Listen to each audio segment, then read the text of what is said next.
So I'll start by saying a lot of my approach to this room was really informed by my experience of working in newsrooms for almost 30 years before I came to Stanford.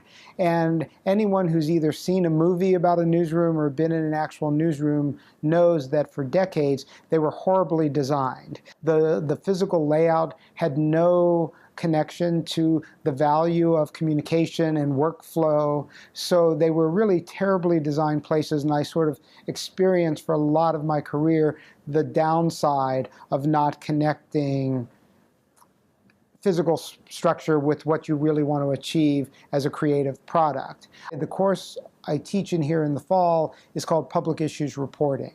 So we're exposing our students, both graduate and undergraduates, to, first of all, the importance of public affairs reporting. And under that are things like accountability journalism, investigative journalism, doing the things that don't necessarily get monetized anymore. And so we do that in a combination of ways. One is traditional classroom learning, where people are sort of learning about philosophy and skills. But then at the core of it is a very practical class. So the students, when they arrive here, they take on and propose a news beat in one of the two counties around Stanford. So they're covering cities or areas of the counties in San Mateo and Santa Clara counties. And so by doing that, they're being real field reporters, but they're also learning in class lessons that they can apply to the practical. So the things that I look to do in the room is, first of all, have the physical setup, each class, comport with or match what we're trying to do for the day.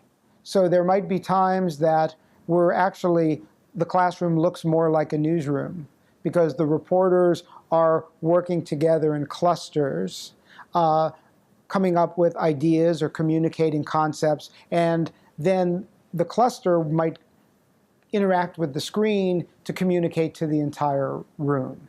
There are times when it looks and feels like a newsroom, and we're setting up the desks and using the screens in that format.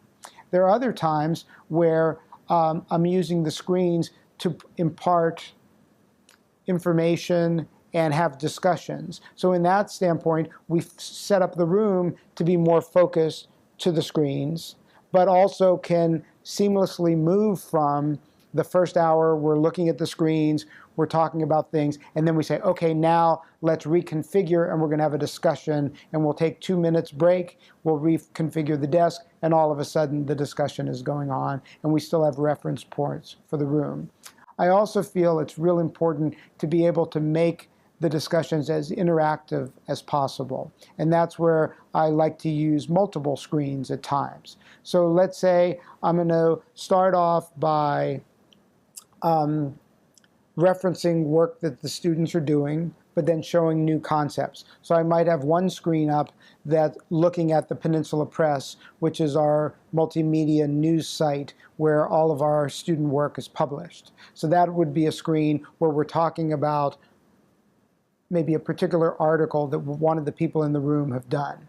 And then I'm going to springboard from that article to say, well, let's look at some concepts that you can learn from, and I might call up a professional site like the New York Times or the San Jose Mercury News and say, well, let's look at how the New York Times approached the same type of story, but from a different angle.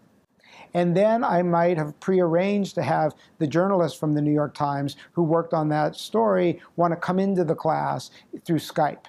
And then you have that person on the screen. And then you have opportunities where we're looking at our actual work, the professional journalist work, and then there's the professional reporter in the room. You're talking to someone who up until probably 4 years ago would have to like beg friends to come over to my house to like connect my DVD player to my TV. So I am completely the opposite of a tech wizard.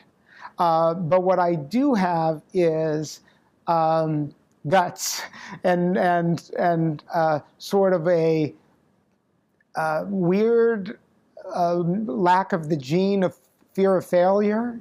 So I guess I begin with three things. One is to be able to admit your shortcomings right from the beginning and say, okay, this is not my thing, but I am open to learning how to demystify it. So I am someone who says, okay, I realize that it's not my natural tendencies to be tech inclined, but I know that they're experts, and I don't want to be narrow-minded and say, I'm just not going to try to see what I can do. So the first thing I will do is seek out the expert and say, show me what this is. And often what ends up happening is that you realize, actually, it's not as complicated as you think.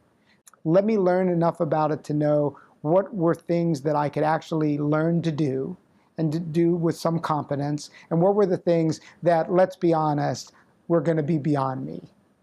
So that was my first approach. And I actually realized when I started to understand this room, it was much easier than I thought it would do.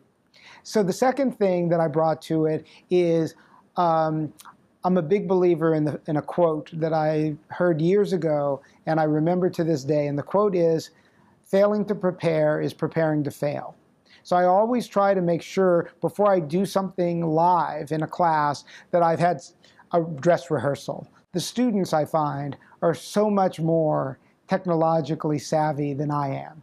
And so it really does reverse the power relationship between lecturer, professor, and student. So I try to always pick out, here are the 3 students in the room who are going to bail me out. And so on election night last year, we covered about 8 of the California ballot initiatives. We covered a local angle of the presidential election, and we covered about 4 different local elections that had broader significance. So each of those coverage teams were the spokes feeding the hub. That this is a wonderful resource, and if you feel like you're in a comfort zone, force yourself out of it, because I feel like even with the experimental stuff I've done, I've just hit the tip of the iceberg, and that there's so much more to be done in this space, and it's just a wonderful opportunity.